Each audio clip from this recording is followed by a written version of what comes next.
Welcome to the Midnight Horror Club. My name is Stina Anderson, and on this channel we talk all things horror, crime, conspiracy theories, and scary stories. If that's something you're interested in, then please subscribe, and let's get started.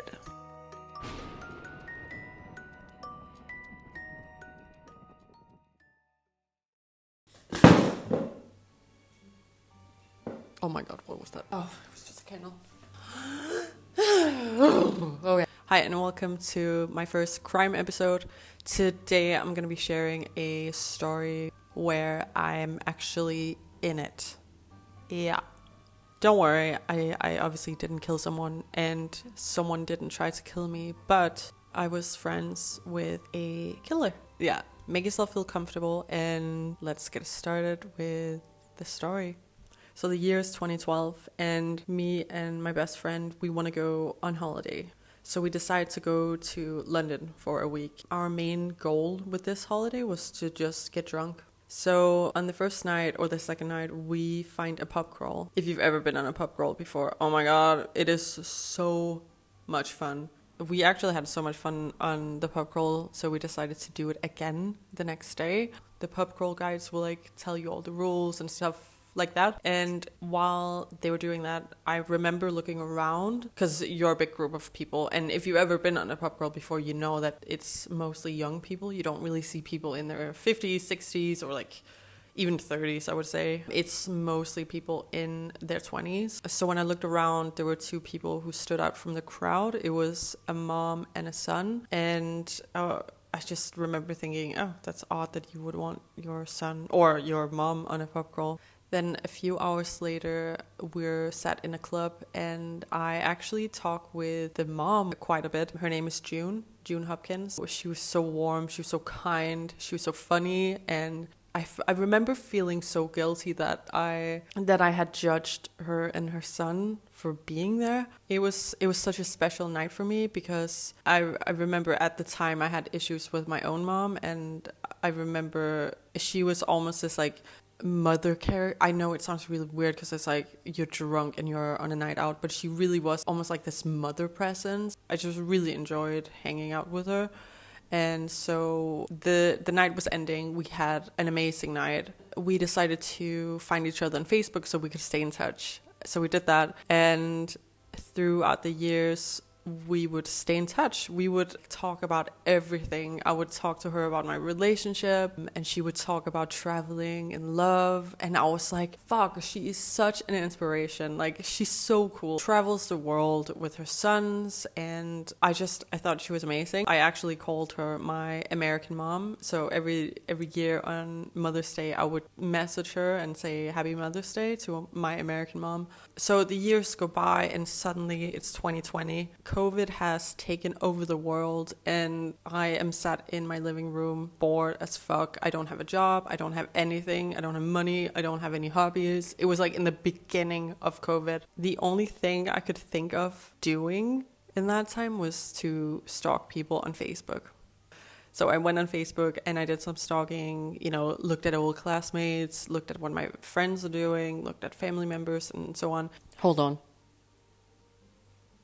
Anyways, after I've done the Facebook stalking, I go to my inbox. If you get messages from strangers, they're in a different section. And I remember looking in that section and there was a message from a woman, and I was like, I never get any messages. I opened the message and it's a journalist from France. She told me that she's working on the June Hopkins case. And my first thought was, fuck. She's dead. She was killed. She's a woman. She's traveling the world. Obviously, she got killed. So she calls me and tells me that she's working on the June Hopkins case. And I ask her if she's okay.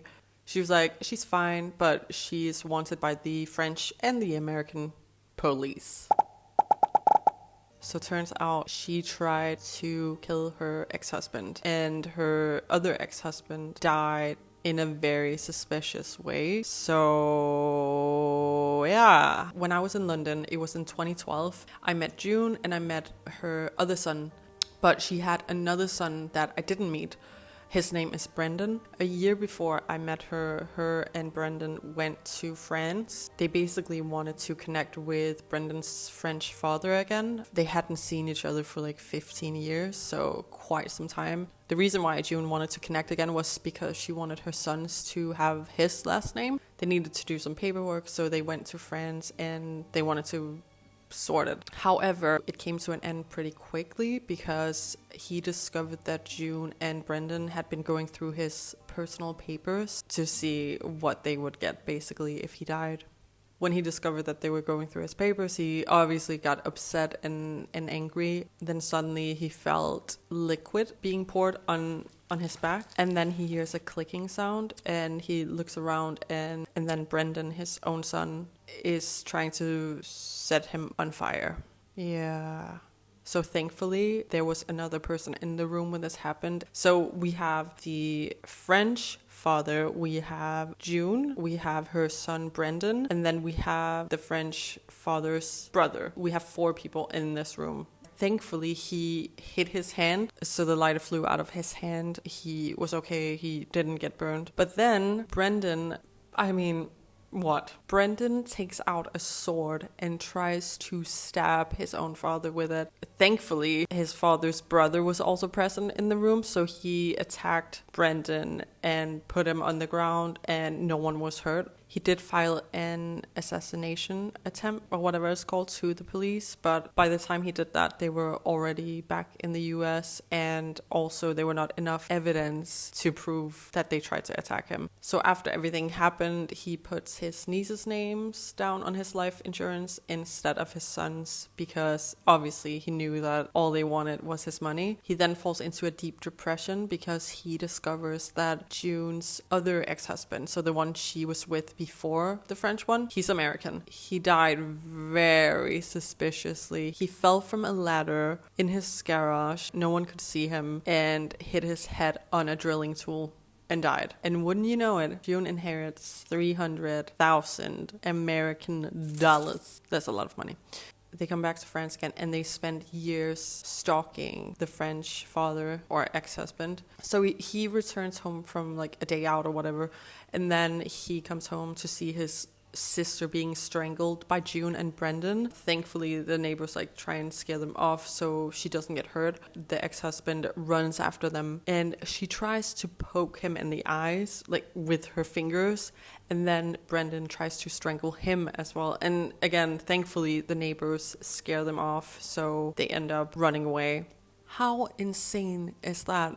In addition to all of this craziness, it turns out that June and Brendan had been putting microphones and cameras up everywhere so they could stalk him and see exactly what he was doing. And they did this for years. So when I met June, it was a year after her and her son tried to set him on fire. And then I met her, and then apparently they went back to France and continued just making her ex-husband's life a fucking hell. I can't believe that all this time they were trying to like kill someone, kill multiple people, and trying to get away with it. And every time I was talking with her, she was talking about love and how important it is, and traveling and living life while trying to kill someone. Like what? So they both get sentenced to jail.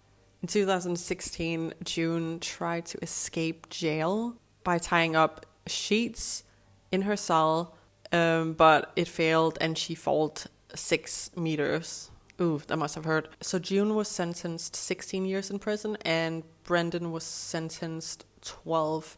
And neither showed emotion when the verdict was announced, which is really weird. They're also banned from going to Paris. I guess that's what happens when you try and kill someone. So yeah, that was my story. It's quite crazy and I hope that they've learned a lesson. I just think it's crazy that they were willing to kill someone for money.